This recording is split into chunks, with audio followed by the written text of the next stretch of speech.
안녕하세요. 6시 내다육입니다. 네, 오늘은 아주, 신박한, 우리 또, 구독자님의 그 댓글에 제가 한 번 더, 조금, 실험도 해보고, 경험도 여러분들과 함께 나누기 위해서 오늘 영상을 준비를 해봤습니다.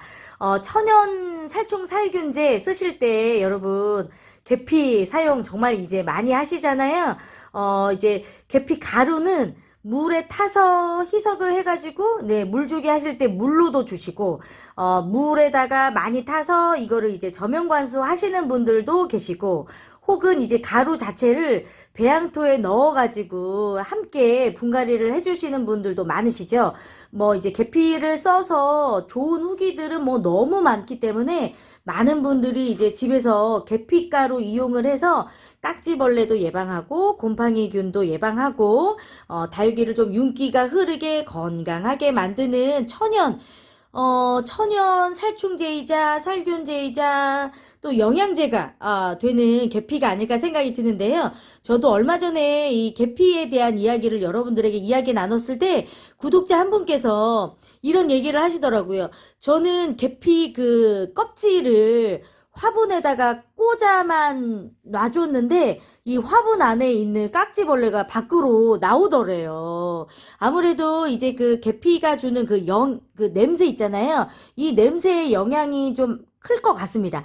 영양 성분도 영양 성분이지만 그 계피에서 나는 그 향 자체가 그 이 해충들이 싫어하는 냄새라고 하잖아요. 그래서 계피 나무가 자라는 곳은 다른 이렇게 해충이 오지 못할 정도로 초액으로 이제 천연 약처럼 뿌려주시는 과수원들이 많으시잖아요. 제가 이제 유기농 친환경 농장에 촬영을 가봐도, 이 천연 살충제 그 약으로 목초액을 쓰시는 분들이 많은데, 뭐 영양 성분도 영양 성분이지만 그 목초액이 가지고 있는 냄새 때문에 벌레들이 안 온다는 이야기를 정말 많이 하셨거든요. 그래서 이게 이제 계피가 주는 그 향이 이것 자체가 이게 이제 벌레들이 생기지 못하도록 또 예방을 해주는 역할을 하는데요.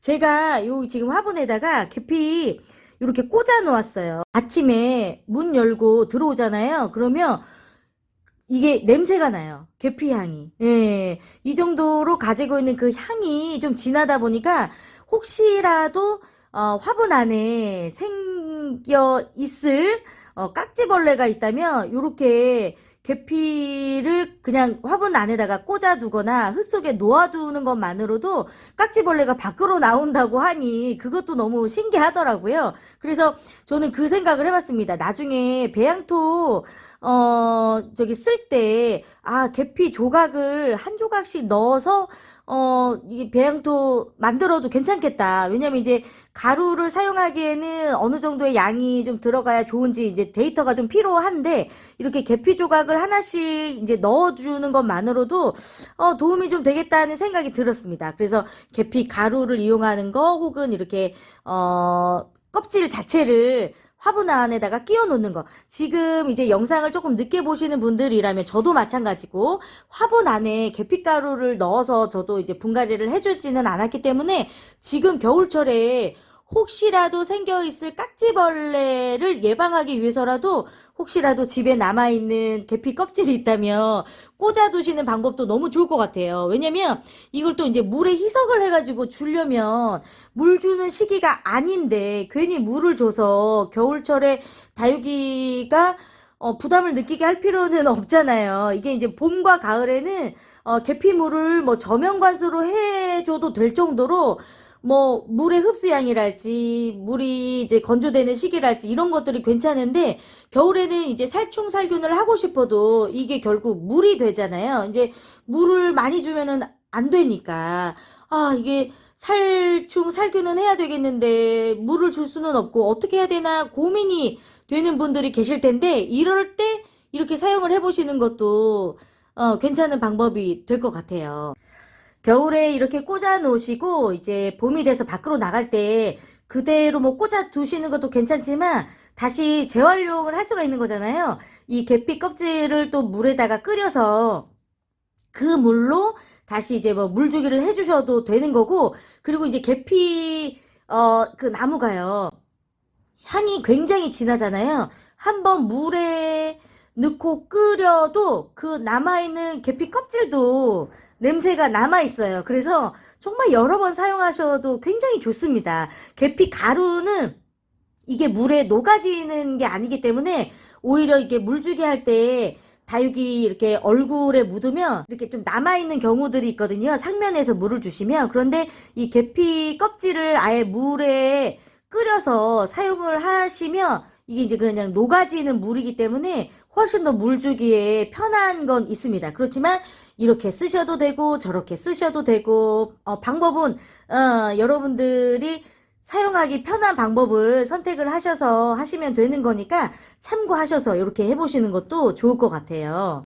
이제 통풍이 되지 않은 시기가 길어지다 보니까 이제 조금 서서히 딱지벌레 생기는 시기가 돌아오고 있는 것 같습니다. 아직까지는 표시가 안 나는 화분들이 많을 거예요. 이게 깍지벌레도 작을 때는 표시가 잘 안 나거든요. 예, 그런데 이제 어느 정도 화분 안에서 성장을 하고 이 깍지벌레도 커지잖아요. 그러면 이제 막 밖으로 나옵니다. 예, 입장 밖으로 막 나오거든요. 근데 이제 그때 시기가 되면 좀 늦은 거예요. 그런데 그렇다고 이제 깍지벌레가 보인다고 해서 살충제, 살균제 이렇게 막 몽땅 물을 또 줄 수도 없고 더군다나 이런 그 살충제는 듬뿍 주지 않으면 효과가 없어요. 근데 이제 추운 날 그렇게 물을 주기에는 좀 부담스러우니까 이렇게 또 우리 구독자분께서 해 보신 결과 깍지벌레가 또 나온다고 하니 경험을 한번 해보셔도 좋을 것 같고요. 겨울뿐만이 아니라 뭐 봄, 여름, 가을, 겨울 다 사용을 해보시면 좋을 것 같아요.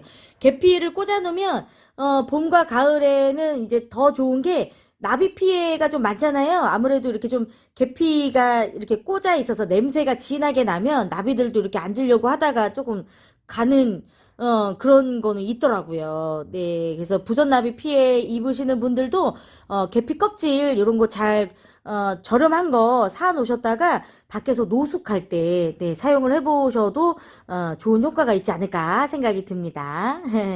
오늘은 여기서 인사드릴게요. 네, 도움이 되셨으면 좋겠습니다.